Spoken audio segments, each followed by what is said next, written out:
अब ये लेक्चर 4 है, ठीक है। इसमें क्या दिया हुआ है, creating and working with arrays of numbers. अब एरेज क्या होता है, एरेज होता है कलेक्शन ऑफ डेटा। अभी तक जितने भी हम लोगों ने किए हैं क्वेश्चंस वगैरह, जो भी एक्सप्रेशन से सॉल्व किए हैं, उसमें क्या है कि हम लोग के पास कलेक्शन नहीं था, मतलब एक ही हमारे पास क्वेश्चन था और उसका सॉल्यूशन दे दिया।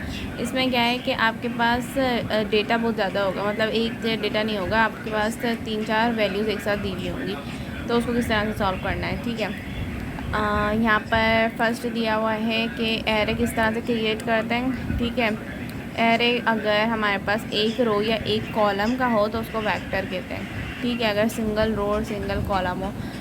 अब सपोज कि मेरे पास एक वेरिएबल है, अब मेरे पास एक वेरिएबल, जैसे स्टूडेंट से मार्क्स नहीं होता है, मार्क्स इस तरह से कि हम लोग एक एरे क्रिएट करते हैं जिसमें स्टूडेंट के नेम हो सारे, ठीक है, और दूसरा एरे क्रिएट करते हैं उसमें स्टूडेंट्स के मार्क्स हो।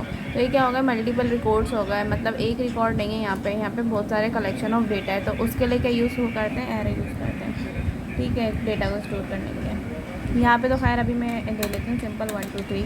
यहाँ पे मेरे पास 3 तरह के नंबर है, ठीक है, 3 अलग अलग नंबर्स है।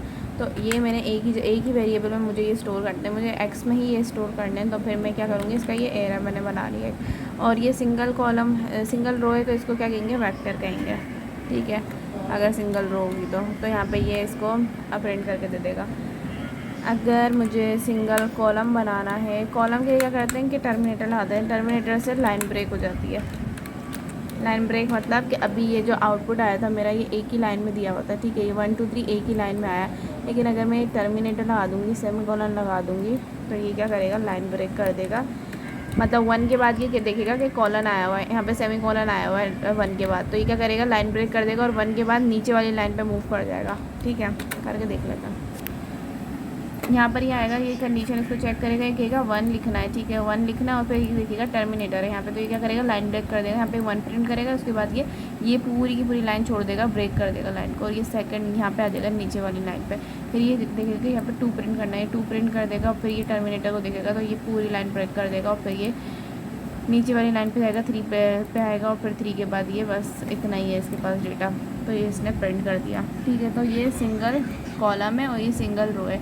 तो ऐसे वेक्टर को जिसमें एक ही रो या एक ही कॉलम हो उसको वेक्टर कहते हैं। तो ये मेरे पास वेक्टर मैंने क्रिएट किया है, ठीक है। अब वेक्टर की एडिशन और सब्ट्रैक्शन कैसे करते हैं, जैसे मैं एक वेक्टर क्रिएट कर देती हूँ, ए इक्वल 1 2 3 1 2 3 और बी इक्वल 4 4 5 6, ठीक है। अब मुझे क्या करना है कि मुझे इन दोनों को ऐड करवाना है, मतलब ए और बी को। यहाँ पे अगर मैं लास्ट में टर्मिनेटर लगा दूँ ना, तो ये क्या करेगा, इसको एग्जीक्यूट नहीं कर, इसको एग्जीक्यूट कर देगा, लेकिन ये क्या करेगा, वर्क स्पेस में इसकी वैल्यू को स्टोर कर देगा, बाकी मुझे यहाँ पे शो नहीं करेगा वैल्यू। जैसे अगर मैं इसके बाद में टर्मिनेटर नहीं लगाती, अभी मैंने टर्मिनेटर लगाया हुआ है, ठीक है, तो इसने क्या किया, इसकी वैल्यू को यहाँ पे प्रिंट करके नहीं दिखाया। अब मैंने टर्मिनेटर हटा दिया, मैं करूँगी तो क्या करेगा, इसकी वैल्यू को यहाँ पे पहले आपको शो करके दिखाएगा, ठीक है।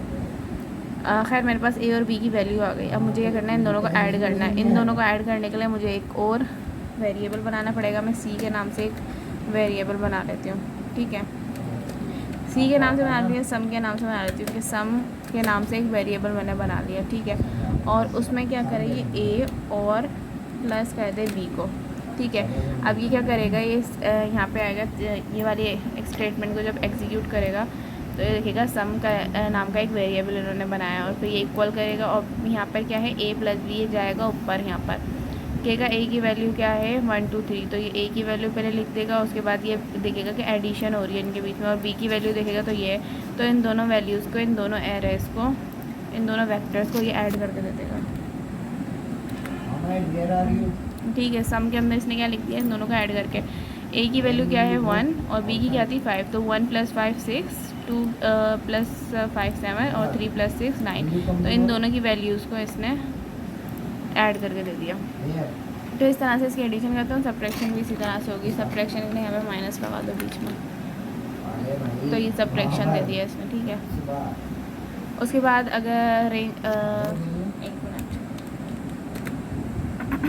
मुझे फॉर एग्जांपल एक एरे क्रिएट करना है, जिसमें मेरे पास नंबर दिए हुए एनो के नाम से मैंने एक एरे बना लिया है। ठीक है, इसमें मुझे नंबर्स देने हैं 1 2 3 4 5 6 7 8 9 और 10। अब मुझे यहाँ पे 10 नंबर देना है। 10 नंबर तो मैंने लिख लिए, लेकिन अगर मुझे यहाँ के 10 की जगह 100 नंबर्स देने हो तो मैं क्या करूँगी, इसमें क्या 100 नंबर्स बैठ के लिखूँगी। 100 की जगह अगर 1000 मुझे काउंटिंग प्रिंट करवानी है तो मैं उसके लिए 1000 मतलब नंबर्स यहाँ पे लिखना पड़ेंगे मुझे। उसके लिए क्या है कि हम रेंज बस डिफ़ाइन कर दें इसकी, और रेंज डिफ़ाइन कर दें तो उससे काम हो जाता है। जैसे मुझे 1 से लेकर अगर 10 तक नंबर चाहिए तो मैं लिखूँगी 1। 1 क्या लेगा, ये इसको इनिशियल पॉइंट लेगा। 1 क्या है, इसका इनिशियल पॉइंट है, मतलब यहाँ से आपको स्टार्ट करना है। कॉलन से क्या होता है कि ये रेंज चलती जाएगी, मतलब इसमें 1 का इंक्रीमेंट होता जाएगा। ठीक है, और ये कह रहा है कि 10 पे आकर इसको ख़त्म कर दो। 1 से स्टार्ट करो, 10 पे आके ख़त्म कर दो। और कॉलन क्या है कि इसमें एक एक ऐड करते जाओ नंबर। ये एंटर करेंगे तो ये क्या करेगा, 1 से 10 तक हमें दे देगा। यहाँ पे आंसर लिखा हुआ आ रहा है क्योंकि डिफ़ॉल्ट वेरिएबल है। ठीक है, तो इसने सबसे पहले क्या किया, इनिशियल वैल्यू देखी क्या है 1, फाइनल वैल्यू देखी क्या है 10। ठीक है, और इसने कॉलन देखा तो कॉलन की वजह से इसने ऐड 1 ऐड कर दिया सब में, और जब तक ये 10 आया तो इसने यहाँ पे एग्जीक्यूशन ख़त्म कर दी, एग्जीक्यूट कर दिया। ठीक है, उसके बाद यहाँ पे हाँ ठीक है, ये इस तरह से वेक्टर क्रिएट हो गया इसका, और ये वेक्टर है इसमें। ठीक है, क्योंकि इसकी 1 से सिंगल कॉलम सिंगल रो है। अब अगर मुझे 1000 या जितने भी नंबर प्रिंट करना हो तो इससे बहुत ज़्यादा सिंपल हो गया कि आपको जितने भी नंबर प्रिंट करने हैं आपको बस एक बार लिखना है और वो आपको उतने के उतने नंबर प्रिंट करके दे देगा। ठीक है, ये खुद ही कैलकुलेशन यहाँ पे करता रहेगा, 1 ऐड करता रहेगा जब तक आपकी फ़ाइनल वैल्यू तक नहीं पहुँच जाए। ज़्यादा ही बड़ा नंबर लिख दिया मैंने। उसके बाद क्या है, एडिशन हो गई, सब्ट्रैक्शन हो गई वेक्टर्स की, और मल्टीप्लिकेशन और डिवीजन रह गई है। ये रेंज भी हो गई इसकी कि रेंज किस तरह से लिखते हैं, और इस रेंज में क्या है कि आप सिर्फ 1 का इंक्रीमेंट होता रहेगा। ठीक है, अगर आपको इंक्रीमेंट अपनी मर्ज़ी से देना है, जैसे अभी यहाँ पे तो 1 नंबर ऐड हो रहा है, इसको बंद ही कर देते हैं, ज़्यादा ही बड़ा नंबर है।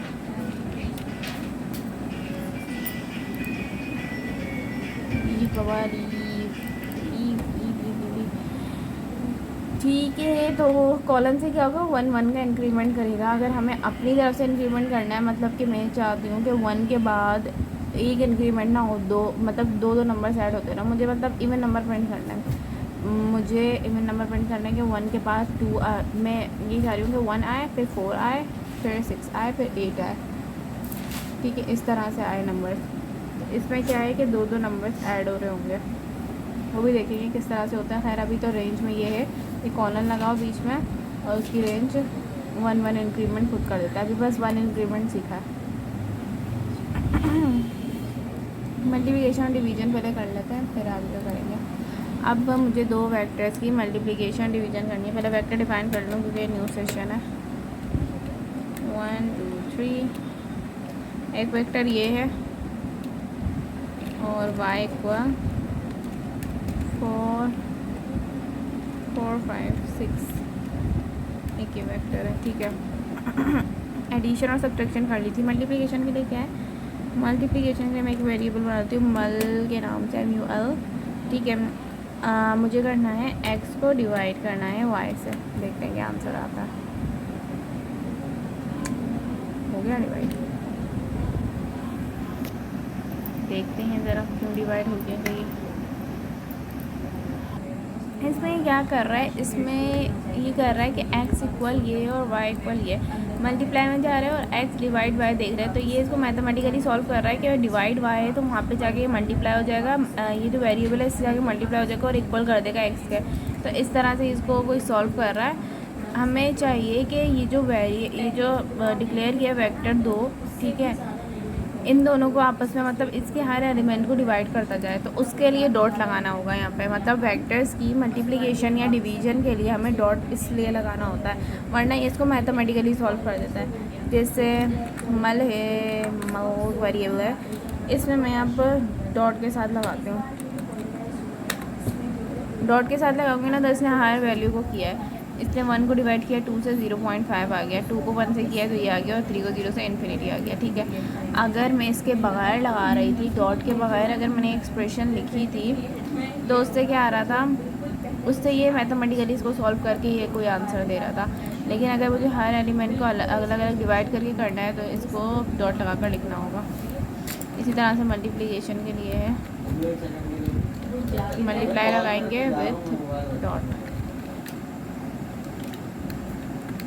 ठीक है, तो ये हर एलिमेंट को मल्टीप्लाई करके दे देगा। उसके बाद है create a vector X with 5 elements linear space 0 and linear space 0 and 10। Problem दी हुई है, क्रिएट अ वेक्टर विथ, एक वेक्टर क्रिएट करना है जिसमें एलिमेंट्स हो लीनियरली स्पेस्ड हो 0 से 10 तक। अब हम लोगों ने रेंज इसमें निकालना देख ली थी, रेंज इस तरह से करते हैं। जैसे मैंने यहाँ पे कह रहा है कि एक वेक्टर बनाओ जिसमें 0 से लेके 10 तक नंबर हो। ठीक है, तो मैं इस तरह से लिख देती हूँ 0 से लेके 10 तक। ठीक है, तो मेरे पास ये नंबर्स आ गए 0 से लेके 10 तक और ये वेक्टर एक बन गया। लेकिन ये इसमें क्या कह रहा है कि आप जो वेक्टर बनाओगे उसका नाम एक तो एक्स होना चाहिए। ठीक है, उसका अल्लाह इसका नाम एक्स होना चाहिए और ये के 5 एलिमेंट्स होने चाहिए उसके। अब ये कंडीशन बता रहा है, अपनी रिक्वायरमेंट्स बता रहा है कि क्या क्या होना चाहिए उस वेक्टर में। पहले तो कह रहा है कि वेक्टर का नाम एक्स होना चाहिए, उसमें 0 से लेकर 10 तक डिजिट्स होने चाहिए, 0 से 10 के बीच में जो डिजिट्स आते हैं वो होने चाहिए। ठीक है, और क्या कह रहा है कि 5 होने चाहिए, टोटल डिजिट्स जो हैं वो 5 होने चाहिए। तो इसके लिए एक यहाँ पे यूज़ करते हैं लिनियर स्पेस। ठीक है, पहले तो एक्स नाम होना चाहिए उसका, तो एक्स उसका मैंने नाम रख दिया। और ये कह रहा है कि लीनियर स्पेस होना चाहिए, तो लीनियर स्पेसिंग के लिए हम यहाँ पे लिखते हैं लिनियर स्पेस। ठीक है, ये कमांड है मेटलब की जो कि हमें लीनियर स्पेसिंग के लिए काम आती है। लीनियर स्पेसिंग मतलब कि एक जितनी स्पेस हो नंबर्स के बीच, लिनियर स्पेस। और क्या रहा है कि 0 से स्टार्ट होना चाहिए, तो इनिशियल वैल्यू इसकी 0 हो गई। ठीक है, और क्या कह रहा है कि फ़ाइनल इसकी जो वैल्यू 0 से लेकर कहाँ तक चलना चाहिए, 10 तक चलना चाहिए, तो फाइनल वैल्यू 10 हो गई। और कह रहा है कि टोटल नंबर जो होने चाहिए वो होने चाहिए इसमें 5। ये देखो ये सब कुछ लिखा हुआ है, create a vector x with 5 elements. कह रहा है कि 5 एलिमेंट्स होने चाहिए, स्टार्ट 0 से होना चाहिए और एंड होना चाहिए 10 पे। तो यहाँ पे लिनियर स्पेस में 3 हम लोगों को वैल्यूज़ देनी होती है, एक इनिशियल देनी होती है, एक फाइनल देनी होती है, और टोटल नंबर्स देने होते हैं कि कितने चाहिए, 5 चाहिए। तो यहाँ पे 5 लिख दो।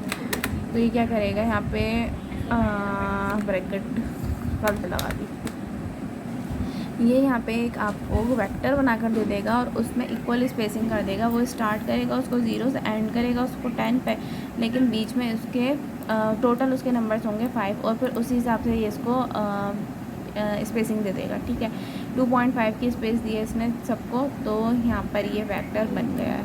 ठीक है, अब मैं यहाँ पे 6 कर दूँ तो फिर वो इसकी जो यहाँ पे अभी इसने 2.5 दी तो 2.5 से कम कर देगा 2.3 तक मेरे ख्याल से, ताकि ये 6 बन जाए। अगर जितना कम ज़्यादा करती जाऊँगी मैं यहाँ पे नंबर्स, उतनी ये स्पेसिंग कम कर देगा। ठीक है, तो इस तरह से ये हम इस तरह से अपनी रिक्वायरमेंट के हिसाब से वेक्टर क्रिएट कर सकते हैं। How to use trigonometric function with array argument. अब ये जो मैंने बनाया था एरे, ठीक है, इस एरे के साथ मुझे ट्रिग्नोमेट्रिक फंक्शन यूज़ करना है। मतलब मेरे पास ये 5 वैल्यूज़ आ गई हैं। अब मैं चाह रही हूँ इन 5 वैल्यूज़ का साइन मैं मालूम कर लूँ, मतलब कि इसकी साइन थीटा में क्या वैल्यू होगी, मतलब साइन 0 क्या होगा, साइन 2.5 क्या होगा, इन सब का मुझे साइन में वैल्यू मालूम करनी है, तो इसको ट्रिग्नोमेट्री में यूज़ करना है। ठीक है, तो मैं यहाँ पे एक वेरिएबल बना देती हूँ, वाई इक्वल साइन लिख देती हूँ। साइन मुझे मालूम करना है किसका, मुझे एक्स की हर वैल्यू का साइन मालूम करना है कि साइन थीटा उसमें, साइन का एंगल उसमें क्या होगा हर वैल्यू पर। तो पहली वैल्यू क्या है 0, फिर 2.5। अब मैं इसको अलग अलग लिखूँ, इससे अच्छा मैं यहाँ पे क्या लिख दूँ, एक्स लिख देती हूँ। तो ये क्या करेगा, ये देखेगा कि यहाँ पे आके देखेगा कि एक वेरिएबल क्रिएट करना है और उसके साइन ऑफ एक्स के पास जाएगा तो एक्स के पास देखेगा कि एक्स के पास तो पूरा वेक्टर एक, तो ये क्या करेगा, वेक्टर की हर वैल्यू पे साइन की वैल्यू आपको कैलकुलेट करके दे देगा। तो इसी तरह ये भी 5 वैल्यूज़ आ जाएंगी। ठीक है, उसके बाद क्या है, अगर इन वैल्यूज़ को आगे अगर सॉल्व करना है, मतलब इस पर कोई कैलकुलेशन लगानी है, मतलब मैं चाह रही हूँ कि इन सारी वैल्यूज़ का स्क्वायर मुझे पता चल जाए, या इन सारी वैल्यूज़ का मुझे स्क्वायर रूट पता चल जाए। ठीक है। तो उसके लिए बस एक और वेरिएबल डिक्लेयर कर दो जेड नाम से या किसी भी उससे, और स्क्वायर रूट लिख कर सिंपल ये लिख दो। यहाँ पे एक दी हुई है प्रॉब्लम, दी हुई है प्रॉब्लम में क्या है, y equal M x plus c, ठीक है। ये दी हुई है इक्वेशन ऑफ स्ट्रेट लाइन, और इसमें आपको वैल्यूज़ बता दी है y equal M x plus c. तो y equal M x plus c, ठीक है। अब इसमें क्या बोल रहा है, अनरिकग्नाइज्ड एम एक्स, ठीक है। इसको एम एक्स नहीं पता चल रहा कि क्या है, और यहाँ पे एम और एक्स मल्टीप्लिकेशन में इस तरह से लिखेंगे, मल्टीप्लाई भी लगाएंगे बीच में, ठीक है।